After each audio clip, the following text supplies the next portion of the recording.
ಅಯೋಧ್ಯೆಯಲ್ಲಿ ರಾಮ ಮಂದಿರದ ನಿರ್ಮಾಣ ಪರಿಪೂರ್ಣವಾಗಿದೆ. ಅದರ ಸಂಕೇತವಾಗಿ ಇವತ್ತು ಧ್ವಜಾರೋಹಣ ನಡೆದಿದೆ. ಧ್ವಜಾರೋಹಣ ಏನಪ್ಪ, ದೇವಸ್ಥಾನ ಎಲ್ಲ ಕಟ್ಟಿ ಆದಮೇಲೆ ಈಗ ಮತ್ತೆ ಏನು ಧ್ವಜಾರೋಹಣ ಅಂತ ಅನ್ನಿಸ್ಬೋದು. ಅದಕ್ಕೆ ಕಾರಣ ನಾವು ನಮ್ಮ ಆಗಮ ಮತ್ತು ನಮ್ಮ ಪರಂಪರೆಯ ಎಷ್ಟೋ ಆಚಾರಗಳಿಂದ ದೂರ ಆಗೋಗ್ಬಿಟ್ಟಿದ್ದೀವಿ. ಮೆಕಾಲೆ ಎಫೆಕ್ಟು ಇವತ್ತಿನ ಎಜುಕೇಷನಲ್ಲಿ ಮತ್ತು ಸಿನಿಮಾಗಳಲ್ಲಿ ಬರೀ ಮೂಢನಂಬಿಕೆ ತೋರಿಸ್ತಾರೆ. ಮೆಕಾಲೆ ಎಜುಕೇಷನಲ್ಲಿ ನಮ್ಮತನವನ್ನು ನಮಗೆ ತೋರಿಸೋದೇ ಇಲ್ಲ. ಆದರೆ ಈ ಧ್ವಜ ಅನ್ನೋದು ನಮ್ಮ ಜೀವನದ ಬಹಳ ಮುಖ್ಯವಾದ ಒಂದು ಭಾಗವಾಗಿದೆ. ಯಾವುದೇ ದೇವಸ್ಥಾನದ ಪ್ರತಿಷ್ಠಾಪನೆಯಲ್ಲಿ ಧ್ವಜದ ಸ್ಥಾಪನೆ ಕೂಡ ಬಹಳ ಮುಖ್ಯವಾಗುತ್ತೆ. ನಮ್ಮ ದಕ್ಷಿಣ ಭಾರತದಲ್ಲಿ ಧ್ವಜಪಟ್ಟ ಅಂತ ನೋಡ್ತೀವಿ ನಾವು. ಧ್ವಜಸ್ತಂಭದ ಮೇಲೆ ಆ ಧ್ವಜಸ್ತಂಭದಲ್ಲೇ ಕೊರೆದಿರುವಂಥ ಮರದಲ್ಲಿ ಅಥವಾ ಲೋಹದಲ್ಲಿ ಕೊರೆದಿರುವಂತಹ ಮಾಡಿರುವಂತಹ ಧ್ವಜಗಳನ್ನು ನೋಡ್ತೀವಿ. ಸಾಮಾನ್ಯವಾಗಿ ಗಂಡು ದೇವತೆಗಳ ದೇವಸ್ಥಾನದ ಬಾಗಿಲಲ್ಲಿ ಧ್ವಜಸ್ತಂಭಗಳಿರುತ್ತವೆ. ಹೆಣ್ಣು ದೇವತೆಯರ ದೇವಸ್ಥಾನಗಳ ಬಾಗಿಲಲ್ಲಿ ದೀಪಸ್ತಂಭಗಳಿರುತ್ತವೆ. ಮತ್ತು ಉತ್ತರ ಭಾರತದಲ್ಲಂತೂ ನಾಗರ ಶೈಲಿಯ ರೇಖಾನಾಗರ, ಕಳಿಂಗ ನಾಗರ, ಶಿಖರಿ ನಾಗರ ಯಾವುದೇ ಆಗಲಿ ಅಲ್ಲಿ ಮೇಲ್ಗಡೆ ಆ ಧ್ವಜವನ್ನು ಹಾಯಿಸುವಂಥದ್ದು ಇವತ್ತಿಗೂ ಉಳ್ಕೊಂಡ್ಬಂದಿದೆ. ದಕ್ಷಿಣದಲ್ಲಿ ಯಾಕೆ ಹೋಯಿತು ಅಂತ ಗೊತ್ತಿಲ್ಲ. ಬಹಳ ಮುಖ್ಯ ಕಾರಣ ನಮ್ಮಲ್ಲಿ ನಾಶವಾದದ್ದು, ಕೆಲವೆಲ್ಲ ನಾಶವಾದದ್ದು ಉತ್ತರದಲ್ಲೂ ಅಂದರೆ ಆಕ್ರಮಣಕಾರರು. ಹಾಗಾಗಿ ಅವರ ಆ ಕೆಟ್ಟ ಕಣ್ಣು, ಪೈಶಾಚಿಕ ಭಾವ, ತಮ್ಮ ತಾವಲ್ಲದೆ ಇನ್ಯಾರೂ ಉಳಿನೇಬಾರದು ಅಂತ ಧ್ವಂಸ ಮಾಡುವಂಥ ಪೈಶಾಚಿಕ ಮನೋಭಾವದ ಅವರ ದಾಳಿಗೆ ಹೆದರಿ ಬಹುಶಃ ಅಲ್ಲಲ್ಲಿ ಅದು ಕಡಿಮೆ ಆಗ್ತಾ ಬಂತು. ನಮ್ಮಲ್ಲೂ ಇಲ್ಲಿ ಟಿಪ್ಪು ಸುಲ್ತಾನ್ ಅಂತ ಕ್ರೂರಿಗಳಿದ್ದರಿಂದ ಬಹುಶಃ ಕಡಿಮೆ ಆಯಿತು ಅನಿಸುತ್ತೆ. ಆದರೆ ಉತ್ತರದಲ್ಲಿ ಶಿವಾಜಿ ಮಹಾರಾಜ್ ಬಂದ ನಂತರ, ಪೇಶ್ವೆಯರು ಬಂದ ನಂತರ ಮತ್ತೆ ಅದು ಮರುಕಳಿಸಿದೆ ಅಂತ ಗೊತ್ತಾಗುತ್ತೆ. ಹಾಗಾಗಿ ದೇವಸ್ಥಾನಗಳ ಮೇಲುಗಡೆ ಈ ಧ್ವಜಗಳು ಹಾರುವಂಥದ್ದು ಸರ್ವೇ ಸಾಮಾನ್ಯ. ಧ್ವಜ ಹಾಯಿಸುವಂಥದ್ದು ಬಹಳ ಹಳೆಯ ಒಂದು ಪದ್ಧತಿ. ವೇದ ಕಾಲದಿಂದಲೂ ನಾವು ಅದನ್ನು ನೋಡ್ತೀವಿ. ಧ್ವಜೋತ್ಸವ, ಶಕ್ರೋತ್ಸವ, ಇಂದ್ರೋತ್ಸವ ಅಂತ ನಮ್ಮ ಈ ಹೆಸರುಗಳಲ್ಲಿ ನೋಡ್ತೀವಿ. ಇಂದ್ರ ದೇವತೆಗಳ ಒಡೆಯ. ಹಾಗಾಗಿ ಅವನ ಒಂದು ಧ್ವಜವನ್ನು ಹಾಯಿಸೋದ್ರಿಂದ ಸಕಲ ದೇವತೆಗಳ ಅನುಗ್ರಹ, ಸಂಪತ್ತು, ಸಂತೋಷ, ಆಯಸ್ಸು, ಆರೋಗ್ಯ ಮತ್ತು ದೇಶಕ್ಕೆ ಹಿತವನ್ನು ಕೋರುವಂಥ ಒಂದು ಅಭ್ಯಾಸವಾಯಿತು. ದೇವಾಲಯಗಳ ಒಂದು ಉನ್ನತ ವಿಮಾನಗಳ ಮೇಲೆ ಧ್ವಜಗಳನ್ನು ಹಾಯಿಸೋದಲ್ಲದೆ ರಾಜಭವನಗಳ ಮೇಲೆ ಮತ್ತು ಪಬ್ಲಿಕ್ ಪ್ಲೇಸಸ್ ಇರುತ್ತಲ್ಲ ಅಂಥ ಜಾಗಗಳ ಮೇಲೆ, ಆಶ್ರಮಗಳಲ್ಲಿ ಮತ್ತು ಒಂದು ರಾಜ್ಯದ ಸೀಮೆಯನ್ನು ಗುರುತಿಗೆ ತರೋದಕ್ಕಾಗಿ ಇಲ್ಲಿ ಸೀಮೆ ಮುಗಿಯುತ್ತೆ ಅಂತಲೋ ಶುರು ಆಗುತ್ತೆ ಅಂತಲೋ. ಹಾಗೆ ನಾವು ನೋಡ್ತೀವಿ ಸಂಸ್ಕೃತದ ಕೆಲವು ಕಾವ್ಯ ಸಾಹಿತ್ಯಗಳಲ್ಲಿ ಅಲ್ಲಿ ಕೆಲವು ಧ್ವಜಗಳನ್ನು ನೋಡಿ ಓಹೋ, ಅರಣ್ಯದಲ್ಲಿ ಇದು ಆಶ್ರಮ ಪ್ರದೇಶ, ಇಲ್ಲಿ ನಾವು ಯಾವುದೇ ಪ್ರಾಣಿಗಳನ್ನು ಬೇಟೆ ಆಡಬಾರ್ದು ಅಂತ ಗೊತ್ತಾಗ್ತಾ ಇತ್ತು. ಹೀಗೆ ನಾವು ನೋಡ್ತೀವಿ. ಆಮೇಲೆ ಏನಾದರೂ ಉತ್ಸವಗಳು, ಹಬ್ಬ ಹರಿದಿನಗಳು ಉಂಟಾದರೆ ಆವಾಗ ಎಲ್ಲರ ಮನೆ ಮೇಲೂ ಧ್ವಜ ಪತಾಕೆಗಳನ್ನು ಹಾಯಿಸೋದು. ನಾನು ಕೂಡ ನೆನಪಿದೆ, ನಾವೆಲ್ಲ ಮಕ್ಕಳಾಗಿದ್ದಾಗ ಹಬ್ಬ ಬಂತು ಅಂದರೆ ಸಾಕು, ಮಾಡಿ ಮೇಲೆ ಹೋಗಿ ಒಂದು ಕೋಲ್ ತೊಗೊಂಡು ಹೋಗಿ ಓಂಕಾರದ ಧ್ವಜವನ್ನು ನಾವು ಕಟ್ತಾ ಇದ್ವಿ. ಹಾಗಾಗಿ ಇದು ಭಾಳ ಹಳೆಯ ಒಂದು ಆಚಾರ. ಈಗ ಸ್ವಲ್ಪ ಸ್ವಲ್ಪ ಮರಿತಾ ಬಂದಿದೆ, ಬಿಟ್ಟು ಹೋಗಿದೆ. ಈ ಅಯೋಧ್ಯ ರಾಮ ಮಂದಿರದಲ್ಲಿ ಅದನ್ನು ಮತ್ತೆ ವಿದ್ಯುಕ್ತವಾಗಿ ತಂದಿದ್ದಾರೆ. ನಾವು ಕೂಡ ಮನೆಗಳಲ್ಲಿ ಹಬ್ಬ ಹರಿದಿನಗಳಲ್ಲಿ ಬಣ್ಣ ಬಣ್ಣದ ಪತಾಕೆಗಳು, ಧ್ವಜಗಳನ್ನು, ಒಳ್ಳೊಳ್ಳೆ ಚಿಹ್ನೆಗಳು, ಓಂಕಾರ ಇರ್ಬೋದು, ವೃಷಭ ಇರ್ಬೋದು, ನಂದಿ ಇರ್ಬೋದು, ಅಥವಾ ಮಹಾವಿಷ್ಣುವಿನ ಸಂಕೇತ ಇರ್ಬೋದು, ಯಾವುದೇ ಉತ್ತಮವಾದ ಒಂದು ಪ್ರಶಸ್ತವಾದ ಸಂಕೇತಗಳುಳ್ಳಂತಹ ಧ್ವಜಗಳನ್ನು ಹಾಯಿಸುವುದು ಸರ್ವೇ ಸಾಮಾನ್ಯವಾಗಿತ್ತು. ಕಾಳಿದಾಸಾದಿ ಕವಿಗಳ ಒಂದು ಸಾಹಿತ್ಯವನ್ನು ನೋಡಿದ್ರೆ ಹೇಗೆ ಮೆರವಣಿಗೆ ನಡೆಯುವಾಗ ಎಲ್ಲ ಕಡೆ ಧ್ವಜ ಪತಾಕೆಗಳು ಹಾಯ್ತಾ ಇದ್ವು, ಮನೆಯ ಮೇಲೆ ಹಾಯಿಸಲ್ಪಡ್ತಾ ಇತ್ತು. ಸೈನ್ಯಗಳು ಬರುವಾಗ ಹೇಗೆ ಧ್ವಜಗಳನ್ನು ಎತ್ಕೊಂಡ್ಬರ್ತಾ ಇದ್ರು ಅಂತ ಗೊತ್ತಾಗುತ್ತೆ.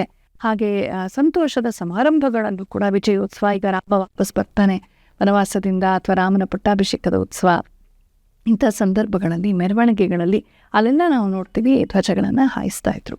ಮತ್ತು ಧ್ವಜವನ್ನು ಸ್ಥಾಪನೆ ಮಾಡೋದು ಈ ಪ್ರತಿಷ್ಠಾಪನಾ ವಿಧಿಯಲ್ಲಿ ಒಂದು ಭಾಗವೇ ಆಗಿದೆ. ಹಾಗಾಗಿ ಏನೋ ಹೊಸದಾಗಿ ಈಗ ಕೊನೆಯಲ್ಲಿ ಮತ್ತೆ ಮಾಡ್ತಿದ್ದೀವಿ ಏನೋ ಪ್ರಶ್ನೆನೇ ಇಲ್ಲ. ಇದು ಆ ವಿಧಿಗಳಲ್ಲಿ ಒಂದು ಭಾಗವಾಗಿದೆ. ಸಂಪೂರ್ಣ ದೇವಸ್ಥಾನ ಪೂರ್ಣವಾದ ಮೇಲೆ ಇನ್ನು ಯಾವುದೇ ಒಂದು ಕೆಲಸ ಉಳಿದಿಲ್ಲ. ಸಂಪೂರ್ಣವಾಗಿ ಆದ ಮೇಲೆ ಇವತ್ತು ಅದರ ಪೂರ್ಣತ್ವದ ಸಂಕೇತವಾಗಿ ಧ್ವಜವನ್ನು ಹಾಯಿಸಲಾಗಿದೆ. ಇದು ಹೀಗೆ ಉಳಿಯುತ್ತೆ. ದ್ವಾರಕಾ ಅಂತ ಗುಡಿಗಳಲ್ಲಿ ಪ್ರತಿದಿನವೂ ಧ್ವಜವನ್ನು ಹಾಯಿಸ್ತಾರೆ. ಅಲ್ಲಿ ಪಾಂಚದ್ವಾರಕ ಅಂತ ಉಂಟು. ಅದರಲ್ಲೂ ಈ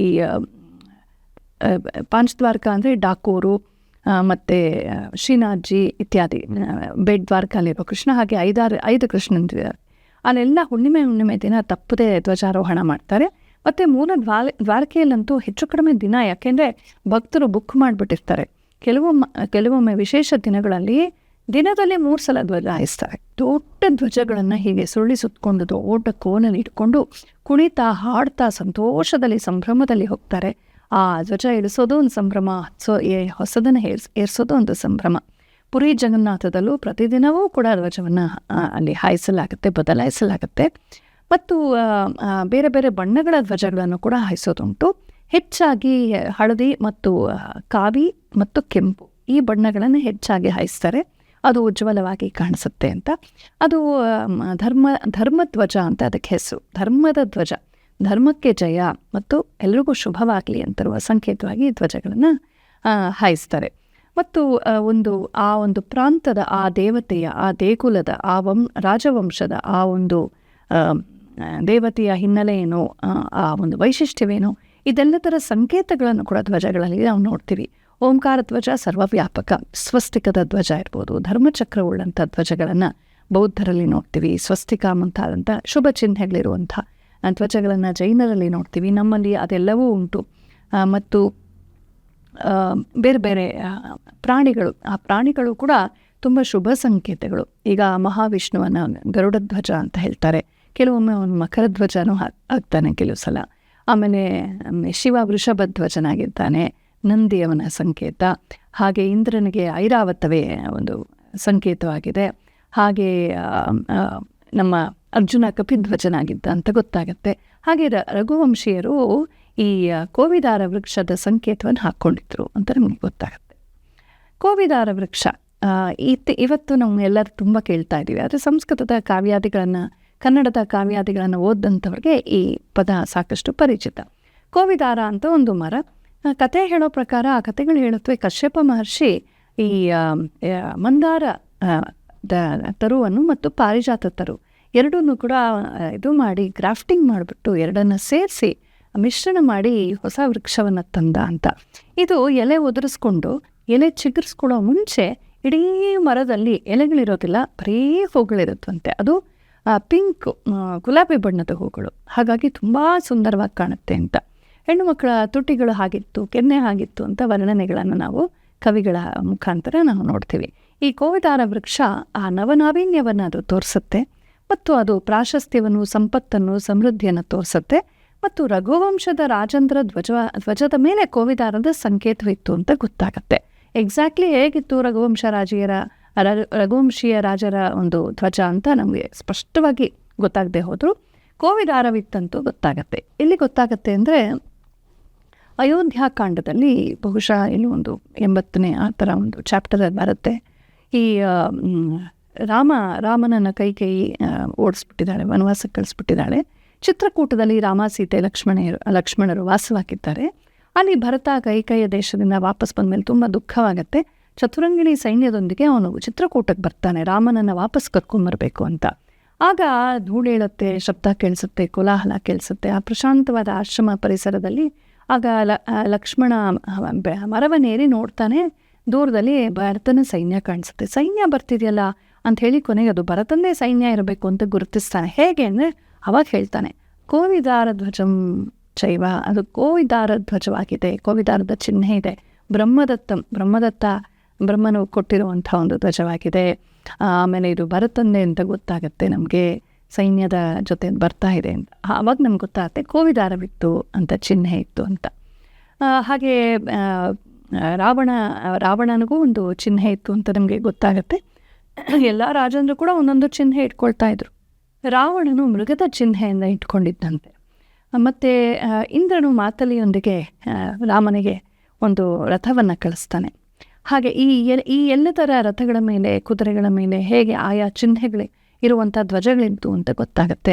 ರಾಮನು ಅಯೋಧ್ಯೆಗೆ ಬಂದಾಗ, ಮಿಥಿಲೆಗೆ ಹೋದಾಗ, ಅಥವಾ ಕೃಷ್ಣನು ದ್ವಾರಕೆಗೆ ಬಂದಾಗ ಅಲ್ಲೆಲ್ಲ ಹೇಗೆ ಧ್ವಜ ಪತಾಕೆಗಳನ್ನು ಹಾಯಿಸ್ತಾ ಸ್ವಾಗತಿಸ್ತಾ ಇದ್ರು ಅಂತ ನಮಗೆ ಗೊತ್ತಾಗುತ್ತೆ.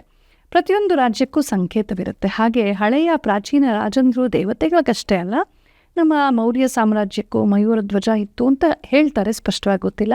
ಹಾಗೆ ಗುಪ್ತರಿಗೂ ಕೂಡ ಇತ್ತು. ಮತ್ತು ನಮ್ಮ ಮೈಸೂರು ಒಡೆಯರು ಗಂಡಭೈರುಂಡವನ್ನು ಸ್ವೀಕರಿಸಿದ್ದಾರೆ, ಮೂಲತಃ ರಾಷ್ಟ್ರಕೂಟರದಾಗಿತ್ತು ಅಂತ ಕೂಡ ಒಂದು ಮಾತು ಹೇಳ್ತಾರೆ.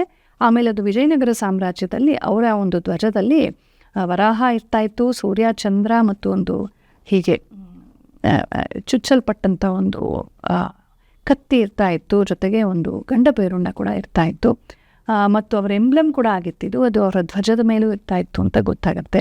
ಹೀಗೆ ಪಾಂಡ್ಯರು ಎಲ್ಲರೂ ಕೂಡ ಬೇರೆ ಬೇರೆ ಬಗೆಯ ಒಂದು ಧ್ವಜಗಳನ್ನು ಬಳಸ್ತಾ ಇದ್ರು ಅಂತ ನಮಗೆ ಗೊತ್ತಾಗುತ್ತೆ. ಅಯೋಧ್ಯೆಯಲ್ಲಿ ಇವತ್ತು ರಾಮ ಮಂದಿರ ಆಗಿರೋದು ಒಂದು ಅದ್ಭುತ ಪುನರುತ್ಥಾನದ ಸಂಕೇತವಾಗಿದೆ. ರಾಮರಾಜ್ಯ ಹೇಗಿರುತ್ತೆ ಅಂತ ವಾಲ್ಮೀಕಿ ರಾಮಾಯಣದಲ್ಲಿ ಅದನ್ನು ಅನುಸರಿಸಿ ಬಂದಂಥ ಹಲವಾರು ರಾಮಾಯಣಗಳಲ್ಲಿ ತುಂಬ ವರ್ಣನೆಗಳಿವೆ. ಅಲ್ಲಿ ಕಳ್ಳರಿರೋದಿಲ್ಲ, ಅಲ್ಲಿ ಸುಳ್ಳರಿರೋದಿಲ್ಲ, ಇದ್ರೂ ಅವ್ರಿಗೆ ಉಳಿಗಾಲವಿರೋದಿಲ್ಲ. ರಾಮನ ಶಾಸನ ಎಷ್ಟು ಬಿಗಿ ಅಂದರೆ ಎಲ್ಲರೂ ಬಾಯಿ ಮುಚ್ಕೊಂಡು ಬಾಲ ಮುದ್ರಕೊಂಡಿರ್ತಾರೆ. ಎಲ್ಲರೂ ಅವರವರ ಕರ್ತವ್ಯಗಳನ್ನು ತಪ್ಪದೇ ಮಾಡ್ತಾರಂತೆ. ಯಥಾ ರಾಜ ತಥಾ ಪ್ರಜಾ ಅಲ್ವೇ, ಮೇಲ್ಗಡೆ ಕರೆಕ್ಟಾಗಿದ್ದರೆ ರಾಜ ಎಲ್ಲರೂ ಕೂಡ ಸರಿ ಹೋಗ್ಬಿಡ್ತಾರೆ. ಹಾಗೆ ಎಲ್ಲರೂ ಆ ಶಾಸನದ ಭಯದಿಂದಾಗಿ ಎಲ್ಲರೂ ತಮ್ಮ ತಮ್ಮ ಧರ್ಮಕರ್ಮಗಳನ್ನು ತಪ್ಪದೇ ಮಾಡ್ತಾ ಇದ್ರಂತೆ. ಹಾಗಾಗಿ ಎಲ್ಲೂ ಅಕಾಲ ಮೃತ್ಯುವಿಲ್ಲ, ಎಲ್ಲೂ ತಪ್ಪುಗಳಾಗ್ತಿರ್ಲಿಲ್ಲ, ಎಲ್ಲೂ ಕೊಲೆ ಪಾತಕಗಳಾಗ್ತಾ ಇರಲಿಲ್ಲ, ಚೌರ್ಯವಾಗ್ತಾ ಇರಲಿಲ್ಲ. ಮತ್ತು ಎಲ್ಲ ಕಾಲಕ್ಕೆ ಕೃಷಿ ಅವ್ರವ್ರ ಕೆಲಸ ಅವ್ರು ಮಾಡೋರು, ವ್ಯಾಪಾರವಾಗಲಿ, ಇದು ಎಲ್ಲ ದೈನಂದಿನ ಕರ್ಮಗಳಾಗಲಿ, ಧಾರ್ಮಿಕ ಕರ್ಮಗಳಾಗಲಿ, ಕರ್ತವ್ಯಗಳಾಗಲಿ ಯಾವುದೂ ಚಾಚೂ ತಪ್ಪದೆ ನಡೆಯೋ ಹಾಗೆ ರಾಮ ಅಷ್ಟು ವಿಜಿಲೆನ್ಸ್ ಇಟ್ಟಿದ್ದ ಅಂತ. ರಾಮ ಹಿಂಗೆ ಕೂತ ತಕ್ಷಣ ಎಲ್ಲ ಸರಿ ಹೋಗ್ಬಿಡ್ತು, ರಾಮರಾಜ್ಯ ಆಗ್ಬಿಡ್ತು ಅಂತ ತಿಳ್ಕೊಳ್ಬಾರ್ದು. ರಾಮ ಪರಮಾತ್ಮ ನಿಜ, ಆದರೆ ಅವನು ಹುಟ್ಟಿ ಬಂದು ಮನುಷ್ಯರಂತೆ ಇದ್ದು ನಮ್ಮ ಹಾಗೆ ಮಾಂಸಲ ದೇಹವನ್ನು ಧರಿಸಿ ನಾನಾ ಕಷ್ಟಗಳನ್ನು ಅನುಭವಿಸಿ ತುಂಬಾ ನಿಯತ್ತನ ಪಾಲಿಸಿ ತನ್ನನ್ನು ತಾನು ಸಂಪೂರ್ಣ ಸವೆಸಿಕೊಂಡು ಅಂಥ ರಾಜ್ಯವನ್ನು ನಿರ್ಮಾಣ ಮಾಡಿದ್ದಾನೆ ಎಂದು ಮರೆಯಬಾರ್ದು. ಅವನಿಗೆ ತಾಕತ್ತಿತ್ತು ನಿಜ, ಆದರೆ ತಾಕತ್ತಿನ ಜೊತೆಗೆ ಪರಿಶ್ರಮ, ತ್ಯಾಗ, ಸಹನೆ ಇಲ್ಲದೆ ಹೋದರೆ ಏನೂ ಆಗೋದಿಲ್ಲ. ಅದನ್ನು ಮಾಡಿ ತೋರಿಸಿದ್ದಾನೆ ಅನ್ನೋದನ್ನು ನಾವು ಆ ಮೆಸೇಜನ್ನು ಮರಿಬಾರ್ದು. ಹಾಗಾಗಿ ರಾಮ ತುಂಬ ಕಷ್ಟಪಟ್ಟು ರಾಮರಾಜ್ಯವನ್ನು ನಿರ್ಮಾಣ ಮಾಡ್ತಾನೆ. ತನ್ನ ವೈಯಕ್ತಿಕ ಸುಖವನ್ನು ತೆತ್ತು ಸೀತಾರಾಮರು ಪ್ರಜೆಗಳ ಸುಖಕ್ಕಾಗಿ ತಮ್ಮ ವೈಯಕ್ತಿಕ ಜೀವನವನ್ನು ಕೂಡ ತ್ಯಾಗ ಮಾಡಿ ವಿಯೋಗವನ್ನು ಅನುಭವಿಸ್ತಾರೆ. ಅದನ್ನೆಲ್ಲ ನಾವು ಮರಿಬಾರ್ದು. ಅದು ಪ್ರಜೆಗಳ ಮಾತು, ಅದಕ್ಕೆ ಪ್ರಜೆಗಳ ಅಭಿಮತಕ್ಕೆ ಎಷ್ಟು ಗೌರವ ಕೊಟ್ಟರು ಅಂತ ಗೊತ್ತಾಗತ್ತೆ. ಇಂಥ ರಾಮರಾಜ್ಯದ ನಿರ್ಮಾಣದ ಸಂಕೇತವಾಗಿ ಅಯೋಧ್ಯೆಯಲ್ಲಿ ವಾಪಸ್ ರಾಮ ಬಂದಿದ್ದಾನೆ.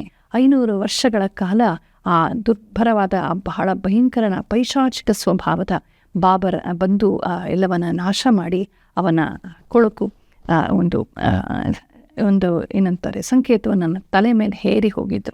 ಭಾರತದ ಹೃದಯದ ಮೇಲೆ ಒಂದು ಕತ್ತಿ ಚುಚ್ಚಿ ಆ ನೋವನ್ನು ಅನುಭವಿಸ್ತಾ ಇತ್ತು ಅನ್ನೋ ಹಾಗಿತ್ತು ಅಂತ ಕವಿ ಶಂಕರ ಅವರು ಬರೀತಾರೆ. ಹಾಗೆ ಅಂಥ ಒಂದು ನೋವು, ಅಂಥ ಒಂದು ದುಃಖ, ಅಪಮಾನ, ಅವಮಾನ ನಮ್ಮ ಅತ್ಯಂತ ಪ್ರಿಯವಾದ ರಾಮನ ಮಂದಿರವನ್ನು ನಮ್ಮ ದೇಶದಲ್ಲಿ ನಮಗೇ ಸಿಕ್ಕದೇ ಇರೋ ಹಾಗೆ ಮಾಡಿ ಅದೇನು ಕೆಟ್ಟ ಅಟ್ಟಹಾಸ ಬೀರುವಂಥ ಒಂದು ಭಾವ, ಅದು ಬಹಳ ಕೆಟ್ಟದ್ದು. ಅದು ಗುಲಾಮತನದ ಸಂಕೇತ. ಹಾಗಾಗಿ ಅದನ್ನು ಕಿತ್ತೊಗೆದು ಇವತ್ತು ಮತ್ತೊಮ್ಮೆ ಭಾವ ಸ್ವಾತಂತ್ರ್ಯ, ವೈಚಾರಿಕ ಸ್ವಾತಂತ್ರ್ಯ, ಸಾಂಸ್ಕೃತಿಕ ಸ್ವಾತಂತ್ರ್ಯದ ಗುರುತಾಗಿ ರಾಮ ಮಂದಿರ ಅಲ್ಲಿ ತಲೆ ಎತ್ತಿ ನಿಂತಿದೆ.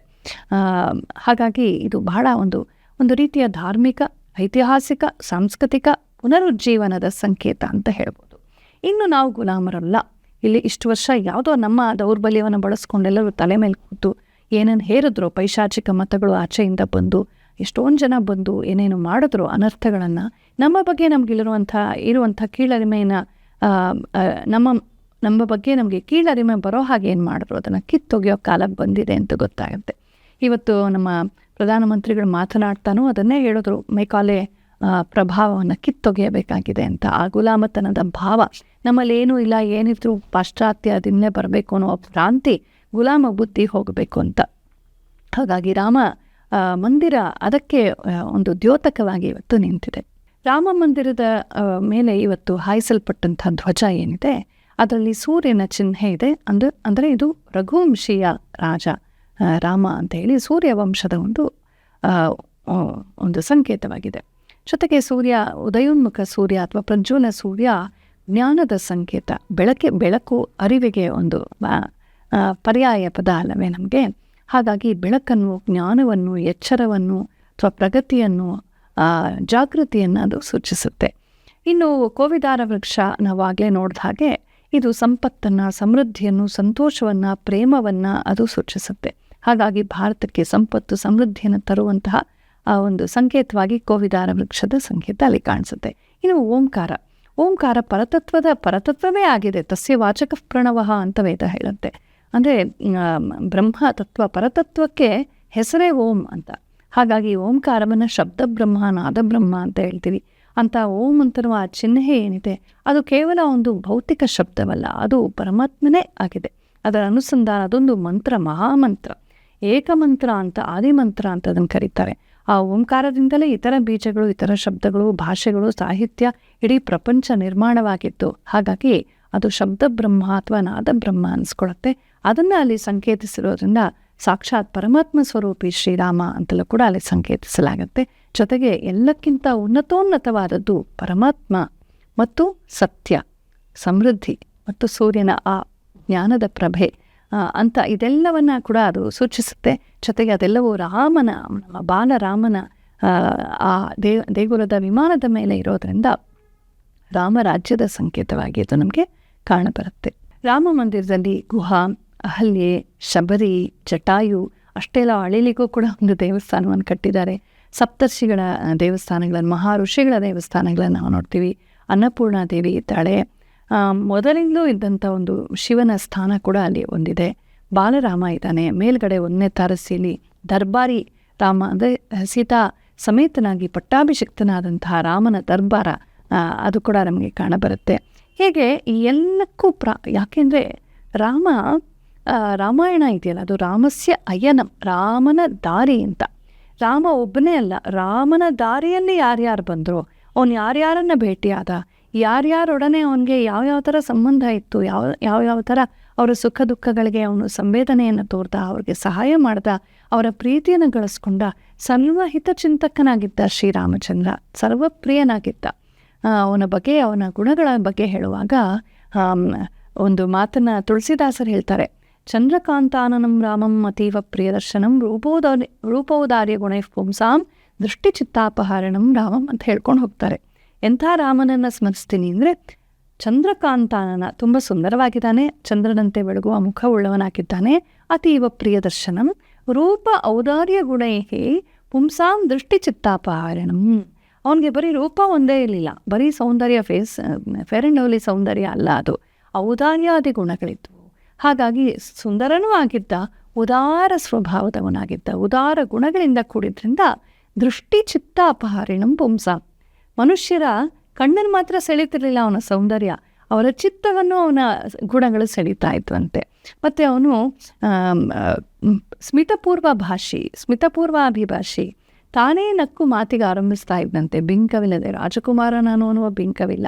ಅವನು ಕಾಡಲ್ಲಿದ್ದರೆ ಕಾಡಿನ ಜನರೆಲ್ಲರನ್ನ ಫ್ರೆಂಡ್ ಮಾಡಿಕೊಂಡ, ನಾಡಲ್ಲಿದ್ದಾಗ ನಾಡಿನವರನ್ನೆಲ್ಲ ತನಗೆ ಬೇಕಾದಂಥವರನ್ನಾಗಿ ಮಾಡಿಕೊಂಡ. ಹೀಗೆ ಸರ್ವಪ್ರಿಯನಾಗಿದ್ದ ಶ್ರೀರಾಮ. ಹಾಗಾಗಿ ಅವನಿಗೆ ತುಂಬ ಪ್ರಿಯನಾದಂಥವನ, ಪ್ರಿಯ ಮಿತ್ರನಾದಂಥ ಗುಹನನ್ನು ಅಲ್ಲಿ ಪ್ರತಿನಿಧಿಸಿರೋದು ಬಹಳ ಅರ್ಥಪೂರ್ಣವಾಗಿದೆ. ಗುಹ ತುಂಬ ಧರ್ಮಾತ್ಮ, ಅವನಿದ್ದಂಥ ಶೃಂಗವೀರಪುರ, ಆ ಶೃಂಗವೀರಪುರದ ನಾಯಕನಾಗಿದ್ದ. ನಮ್ಮಲ್ಲಿ ಈ ಜಾತಿ ಬಗ್ಗೆ ಹೇಳುವಂಥ ಮಾತುಗಳಲ್ಲಿ ಅತಿಯಾಗಿ ಉಪ್ಪು ಹುಳಿ ಖಾರ ಹಾಕಿ ಏನೇನೋ ಹುಟ್ಟಿಸ್ಬಿಡ್ತಾರೆ. ಅಂದರೆ ಯಾರು ಈ ಕಾಡು ಜನರಿದ್ರು ಅವರೆಲ್ಲ ಏನೂ ಗೊತ್ತಿಲ್ಲದಂಥ ಒಂದು ದಡ್ರು ಅನ್ನೋ ಥರ ತೋರಿಸ್ಬಿಡ್ತಾರೆ. ತುಂಬ ಸುಳ್ಳು ಅದು. ಅವರು ಕೂಡ ನಾಯಕರಾಗಿರ್ತಿದ್ರು. ನಾವು ಚಾಣಕ್ಯನ ಅರ್ಥಶಾಸ್ತ್ರ ನೋಡಿದ್ರೆ ಅವರೆಲ್ಲ ಹೇಗೆ ಸ್ಪೈಸ್ ಆಗಿದ್ರು, ಅವರೆಲ್ಲ ರಾಜಂದ್ರೊಂದಿಗೆ ಅವ್ರದ್ದೇ ಒಂದು ಸೈನ್ಯವಿರ್ತಾ ಇತ್ತು. ಅವರು ಕೂಡ ಈ ರಾಜ್ಯಗಳೊಂದಿಗೆ ಹೇಗೆ ಸಂಬಂಧ ಇಟ್ಕೊಳ್ತಾ ಇದ್ರು ಅಂತೆಲ್ಲ ಗೊತ್ತಾಗುತ್ತೆ. ಸಾಕಷ್ಟು ಆಯುರ್ವೇದದಲ್ಲಿ ಅವರ ಪಾತ್ರವಿದೆ. ಮೂಲಿಕೆಗಳನ್ನು ಗುರ್ತಿಸೋವಲ್ಲಿ ವೈದ್ಯರೊಂದಿಗೆ ಸಹಕರಿಸ್ತಿದ್ರು, ವ್ಯಾಪಾರಿಗಳೊಂದಿಗೆ ಸಹಕರಿಸ್ತಿದ್ರು, ಗೂಢಚಾರಿಗಳಾಗಿ ಸಹಕರಿಸ್ತಿದ್ರು, ಟ್ರೈಬಲ್ ಆರ್ಮೀಸ್ ಇರ್ತಾ ಇತ್ತು. ಹಾಗೆ ರಘುವಂಶೀಯರಿಗೆ ತುಂಬ ಆಪ್ತನಾಗಿದ್ದಂಥವನು ಈ ಗುಹ. ಅವನು ನಿಷಾದ ರಾಜ, ಶೃಂಗವೀರಪುರ ಅವನ ಊರಾಗಿತ್ತು. ಅವನು ಅಷ್ಟು ಪ್ರೀತಿ ರಾಮನ ಮೇಲೆ, ಅವನಿಗೆ ಆ ರಾಮನಿಗೆ ಅತ್ಯಂತ ಆಪ್ತನಾದಂಥ ಗೆಳೆಯನಾದ್ರಿಂದ ಆ ಗುಹನಿಗೆ ಒಂದು ದೇವಸ್ಥಾನವನ್ನು ಕಟ್ಟಿದ ಅರ್ಥಪೂರ್ಣವಾಗಿದೆ. ಇನ್ನು ಸೀತಾನ್ವೇಷಣೆ ಮಾಡ್ತಾ ದಕ್ಷಿಣಾಭಿಮುಖವಾಗಿ ಬಂದಾಗ ಶಬರಿಯನ್ನು ಭೇಟಿಯಾಗ್ತಾನೆ ಪಂಪಾ ಸರೋವರದ ಹತ್ರ ಶ್ರೀರಾಮ. ಆ ಶಬರಿ ಎಷ್ಟೋ ವರ್ಷಗಳ ಕಾಲ ಕಾದಿರ್ತಾಳೆ. ಮತಂಗ ಮಹರ್ಷಿಗಳ ಒಂದು ಶಿಷ್ಯ ಆಕೆ. ಅವಳು ಕೂಡ ಬೇಡತಿ ಅಂಥ, ಅವಳು ಮಹಾತಪಸ್ವಿನಿ. ಹಾಗಾಗಿ ಅವಳು ಅಂಥ ತಪಸ್ಸು ಮಾಡಿರ್ತಾಳೆ. ಅವಳ ತಪಸ್ಸು ಪಕ್ವವಾಗಿ ಪೂರ್ಣವಾಗೋ ಹೊತ್ತಿಗೆ ರಾಮ ಬರ್ತಾನೆ. ರಾಮನಿಗೆ ಆತಿಥ್ಯವಿತ್ತು, ಫಲಗಳನ್ನಿತ್ತು, ಅಷ್ಟು ಪ್ರೇಮವನ್ನು ತೋರಿ ಆನಂದದಿಂದ ಅವಳು ತನ್ನ ಜೀವನವನ್ನು ಮುಗಿಸ್ತಾಳೆ. ಶ್ರೀರಾಮ ಕೂಡ ಅವಳನ್ನು ಸ್ವಂತ ತಾಯಿ ಅಂತಷ್ಟು ಪ್ರೇಮದಿಂದ ಆಧರಿಸ್ತಾನೆ. ಆ ಗುಡಿ ಕೂಡ ಅಲ್ಲಿರೋದು ತುಂಬ ಅರ್ಥಪೂರ್ಣವಾಗಿದೆ. ಇನ್ನು ಅಹಲ್ಯೋದ್ಧಾರಕ ಶ್ರೀರಾಮ, ಅಹಲ್ಯೆಗೆ ತಾನು ತನ್ನ ಗಂಡನಿಗೆ ತಪ್ಪು ಮಾಡದೆ, ಮೋಸ ಮಾಡದೆ ಅನ್ನೋ ಒಂದು ದುಃಖದಲ್ಲಿ ಸೊರಗಿ ಅವಳು ಮೌನಕ್ಕೆ ಹೋಗಿ ತಪಸ್ಸಿಗೆ ಇಳಿದು ಬಿಡ್ತಾಳೆ ಪಶ್ಚಾತ್ತಾಪದಲ್ಲಿ. ಆಗ ಆ ಸುದೀರ್ಘ ಕಾಲ ಹಾಗೆ ಕಳೆದೋಗುತ್ತೆ. ಶ್ರೀರಾಮ ಬಂದು ಅವಳಿಗೆ ಮತ್ತೊಮ್ಮೆ ಅವಳನ್ನು ಒಂದು ಮೇನ್ ಸ್ಟ್ರೀಮ್ಗೆ ತರ್ತಾನೆ. ಅಂದರೆ ಅವನ ಮಾತಿನಿಂದಲೋ ಅಥವಾ ಅವನ ಅನುಗ್ರಹದಿಂದಲೋ ಅವನ ಸಾಂತ್ವನದಿಂದಲೋ ಅವಳನ್ನು ಮತ್ತೊಮ್ಮೆ ನಾರ್ಮಲ್ ಮಾಡ್ತಾನೆ. ಗೌತಮ ಮಹರ್ಷಿಗಳೊಂದಿಗೆ ಅವಳು ಮತ್ತೆ ಸೇರ್ತಾಳೆ. ಅವರ ಮಗ ಶತಾನಂದನಿಗೆ ತುಂಬ ಸಂತೋಷವಾಗತ್ತೆ. ಮಿಥಿಲೆಯಲ್ಲಿ ಭೇಟಿ ಆಗ್ತಾನೆ ಶ್ರೀರಾಮನನ್ನು, ಜನಕರ ರಾಜಪುರೋಹಿತ ಅವನು. ಹೀಗೆ ಇದೆಲ್ಲ ನೋಡಿದಾಗ ಅವರೆಲ್ಲ ತುಂಬ ಬೇಕಾದವರು. ಇನ್ನು ವಾಲ್ಮೀಕಿ ರಾಮಾಯಣದಲ್ಲಿ ಇಲ್ಲೇ ಹೋದರೂ ಇತರ ರಾಮಾಯಣಗಳಲ್ಲಿ ಭಾಳ ಪ್ರಸಿದ್ಧವಾಗಿ ಬಂದಂಥ ಕತೆ ಅಳಿಲಿನ ಕತೆ. ಸೇತು ನಿರ್ಮಾಣ ಮಾಡುವಾಗ ವಾನರರು, ರೂಕ್ಷರು ಅಂದರೆ ಕರಡಿಗಳು ಎಲ್ಲ ಸೇರಿ, ಮನುಷ್ಯರು ಎಲ್ಲ ಸೇರಿ ರಾಮನಿಗೆ ಸೇತು ನಿರ್ಮಾಣದಲ್ಲಿ ಸಹಕರಿಸುವಾಗ ಪುಟ್ಟ ಅಳಿಲಿಗನ್ಸಂತೆ ನಾನು ಏನಾದ್ರು ಮಾಡಬೇಕು ಅಂತ. ಆಗ ಅಳಿಲು ತನ್ನ ಪುಟ್ಟ ಗಾತ್ರದ ಅಳಿಲು ತನಗೆಷ್ಟು ಶಕ್ತಿ ಇದೆಯೋ ಅಷ್ಟು ಪುಟ್ಟ ಒಂದು ಕಲ್ಲಿನ ತುಂಡುಗಳನ್ನು ಎತ್ಕೊಂಡು ಹೋಗಿ ಹಾಕ್ತಾ ಇತ್ತಂತೆ. ರಾಮನು ಅದರ ಒಂದು ಪ್ರೀತಿಯನ್ನು ನೋಡಿ ಅದರ ಮೈಮೇಲೆ ಹೀಗೆ ಸವರದ್ನಂತೆ ಅವನ ಬೆರಳಿನ 3 ಗುರುತು ಅದ್ರ ಮೈಮೇಲೆ ಶಾಶ್ವತವಾಗಿ ಹೊಡೆದು ಅದು ಅಳಿಲು ರಾಮನ ಅಳಿಲ ನೋಡಿದಾಗಲೆಲ್ಲ ರಾಮನ ಹಸ್ತದ ಗುರುತಿನ ನೆನಪಾಗತ್ತೆ ನಮಗೆ. ಹೀಗೆ ಅಳಿಲು ಸೇವೆ ಅಂತ ಹೇಳ್ತೀವಲ್ವಾ, ಅಳಿಲು ಸೇವೆ ಅಂದರೆ ಅದೇ ಹಾಗೆ ಬಂದದ್ದು. ಇಂಥ ಅಳಿಲಿಗೂ ಕೂಡ ಒಂದು ಪ್ರಾತಿನಿಧ್ಯವನ್ನೆಲ್ಲ ಕೊಡಲಾಗಿದೆ. ಇನ್ನು ಸೀತಾನ್ವೇಷಣೆಗೆ ಸೀತೆಯನ್ನು ರಾವಣ ಅಪಹರಿಸಿದಾಗ ಅವನನ್ನು ಅಡ್ಡಗಟ್ಟಿ ತನ್ನ ಪ್ರಾಣವನ್ನೇ ಬಲಿ ತೆತ್ತು ಸೀತೆಯನ್ನು ರಕ್ಷಿಸೋದಕ್ಕೆ ಹೋರಾಡಿದಂಥವನು ಜಟಾಯು.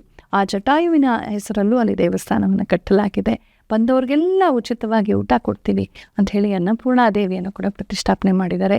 ಹೀಗೆ ರಾಮನ ಜೀವನದಲ್ಲಿ ಭಾಳ ಮುಖ್ಯವಾದವರೆಲ್ಲರೂ ಕೂಡ ಅಲ್ಲಿ ಒಂದು ಪ್ರಾತಿನಿಧ್ಯ ಇರೋದು ತುಂಬ ಅರ್ಥಪೂರ್ಣವಾಗಿದೆ. ಮತ್ತು ಬಾಲರಾಮ ಅವನು ಪುಟ್ಟರಾಮ, ಹಾಗಾಗಿ ಆ ಬಾಲ್ಯದ ರಾಮನ ಸುತ್ತು ಇನ್ಯಾರೂ ಇಲ್ಲ, ಬಾಲರಾಮ ಅವನೇ ಇದ್ದಾನೆ. ದರ್ಬಾರದಲ್ಲಿ ಎಲ್ಲರೂ ನಮಗೆ ಕಾಣಬರ್ತಾರೆ. ರಾಮನ ಪರಿವಾರದವರು, ರಾಮನ ಆಸ್ಥಾನದವರು, ಆ ಪಟ್ಟಾಭಿಷಿಕ್ತ ರಾಮನ ಒಂದು ಅದ್ಭುತವಾದ ವೈಭವೋಪೇತವಾದಂಥ ದೃಶ್ಯವನ್ನು ಅಲ್ಲಿ ನೋಡ್ಬೋದು. ಅಲ್ಲಿ ಆ ಸರಯೂ ತೀರ ಅಯೋಧ್ಯೆಯೇ ಪರಮ ಪವಿತ್ರವಾದ ಜಾಗ. 7 ಮೋಕ್ಷದಾಯಕ ನಗರಗಳಲ್ಲಿ ಅಯೋಧ್ಯ, ಮಥುರಾ, ಮಾಯಾ, ಕಾಶಿ, ಕಂಚಿ, ಅವಂತಿಕಾ, ಪುರಿ, ದ್ವಾರವತಿ ಚೈವ ಸಪ್ತೈತೆ ಮೋಕ್ಷದಾಯಿಕಾ ಅಂತ ಹೇಳ್ತಾರೆ. ಹಾಗಾಗಿ 7 ಮೋಕ್ಷದಾಯಕ ಕ್ಷೇತ್ರಗಳಲ್ಲಿ ಪ್ರಪ್ರಥಮವಾಗಿ ಬರೋದೇ ಅಯೋಧ್ಯೆ ಹೆಸರು. ಸಾವಿರಾರು ವರ್ಷಗಳ ಇತಿಹಾಸ ಇರುವಂತಹ ಒಂದು ಅತ್ಯಂತ ಪುರಾತನವಾದಂತಹ ಒಂದು ಊರು ಅಂದರೆ ಅಯೋಧ್ಯ. ಕಾಶಿ ಮತ್ತು ಅಯೋಧ್ಯೆ ಇವುಗಳಲ್ಲಿ ತುಂಬ ಹಳೆಯ ಊರುಗಳು. ಎಷ್ಟೋ ಜನ ಬಂದು ಹೋದರು, ಎಷ್ಟೋ ರಾಜವಂಶರು ಬಂದು ಹೋದರು, ಏನೇನೋ ನಡೆದು ಹೋಯಿತು. ರಾಮನ ಮಂದಿರವನ್ನು ಧ್ವಂಸವೇ ಮಾಡಿ ಹೋದರು. ದುಷ್ಟ ಆಕ್ರಮಣಕಾರರು ಬಂದು ಹಾಳು ಮಾಡಿ ಹೋದರು. ಮೇಲಿಂದ ಮೇಲೆ ಹಾಳು ಮಾಡಿದ್ರು, ಜನರನ್ನು ನೋಯಿಸಿದ್ರು, ರಕ್ತಪಾತವಾಯಿತು. ಏನೆಲ್ಲ ಆಗಲಿ ಈ ಧರ್ಮ ಇದೆಯಲ್ಲ ಅದು ತನ್ನನ್ನು ತಾನು ರೀಸೆಟ್ ಮಾಡ್ಕೊಂಡ್ಬಿಡತ್ತೆ. ಈ ಪೈಶಾಚಿಕ ಮನೋಭಾವದವರು ನಾವು ಕೊಂದು ಕೊಚ್ಚಿ ಲೂಟಿ ಮಾಡಿ ಹೊಡೆದು ಬಡ್ದು ಎಲ್ಲ ನಾಶ ಮಾಡ್ತೀವಿ ಅಂದ್ಕೊಳ್ತಾರೆ. ಮಾಡ್ತಾರೆ ಕೂಡ. ದೇವಸ್ಥಾನಗಳನ್ನು ನಾಶ ಮಾಡ್ತಾರೆ, ಮನುಷ್ಯರನ್ನು ನಾಶ ಮಾಡ್ತಾರೆ. ಆದರೆ ಧರ್ಮವನ್ನು ನಾಶ ಮಾಡೋಕ್ಕಾಗಲ್ಲ.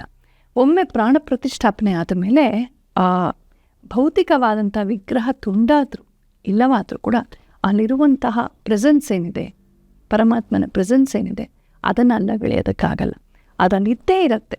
ಅಂದು ವಿಕ್ರಮಾದಿತ್ಯನ ಕಾಲದಲ್ಲೋ ಅಥವಾ ಕುಶನ ಮಾಡಿದ್ದು ಅಂತ ಕೂಡ ಹೇಳ್ತಾರೆ ರಾಮನ ಮಗ. ಆವತ್ತು ಪ್ರತಿಷ್ಠಾಪನೆ ಆದಂಥ ರಾಮನು ಇವತ್ತಿಗೂ ಅಲ್ಲಿದ್ದೇ ಇದ್ದಾನೆ, ಎಂದೆಂದಿಗೂ ಇದ್ದ. ಮಂದಿರವನ್ನು ಧ್ವಂಸ ಮಾಡಿ ಅವರು ಹಾಳ್ಗೆಡವಿದ್ರು. ಅದಾದಮೇಲೂ ಸಹಿಸಿಕೊಂಡು ರಾಮ ಅಲ್ಲೇ ಇದ್ದ. ಈಗ ಮತ್ತೊಮ್ಮೆ ವೈಭವೋಪೇತವಾದ ರೀತಿಯಲ್ಲಿ ತಲೆ ಎತ್ತಿ ನಿಂತಿದೆ ಆ ಮಂದಿರ. ಹಾಗಾಗಿ ಧರ್ಮಕ್ಕೆ ಸದಾ ಜಯ, ಸದಾ ಜಯ. ಧರ್ಮ ತನ್ನನ್ನು ತಾನೇ ಸೆಟ್ರೇಟ್ ಮಾಡಿಕೊಳ್ಳುತ್ತೆ. ಹೀಗೆ ತಾತ್ಕಾಲಿಕವಾಗಿ ಈ ಕೋಪದಿಂದಲೋ, ದ್ವೇಷದಿಂದಲೋ, ಮತಾಂಧತೆಯಿಂದಲೋ ಅಥವಾ ಈ ಮತಾಂಧರನ್ನು ತುಷ್ಟೀಕರಣ ಮಾಡಿ ಓಟ್ ಪಡೆಯೋದಕ್ಕೆ ಅಂತ ಈ ನಮ್ಮವರು ಇರ್ತಾರಲ್ಲ ಸ್ವಾರ್ಥಿಗಳು, ಇವರು ಮಾಡೋ ಹಾಳು ಕೆಲಸಗಳಿಂದ ತತ್ಕಾಲಕ್ಕೇನೋ ಅವ್ರು ಗೆದ್ದಂತೆ ಅನ್ನಿಸ್ಬೋದೇ ಹೊರತು ಧರ್ಮ ಅನ್ನೋದು ತ್ರಿಕಾಲ ಬಾಧಿತವಾದಂಥ ಸತ್ಯ. ಹಾಗಾಗಿ ಹಿಂದೆ ಮುಂದೆ ನಾವು ಎಲ್ಲ ಹೋದ ಮೇಲೂ ಉಳಿಯುವಂಥದ್ದು ಧರ್ಮ ಮತ್ತು ದೇಶ ಮತ್ತು ಸಂಸ್ಕೃತಿ.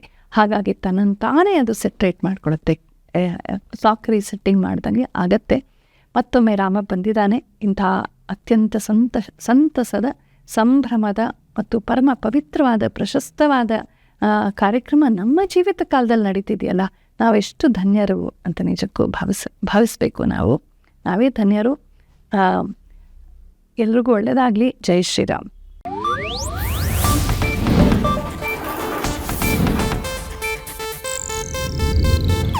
ಇದು ಏಷ್ಯಾನೆಟ್ ನ್ಯೂಸ್ ನೆಟ್ವರ್ಕ್ ಪ್ರಸ್ತುತಿ.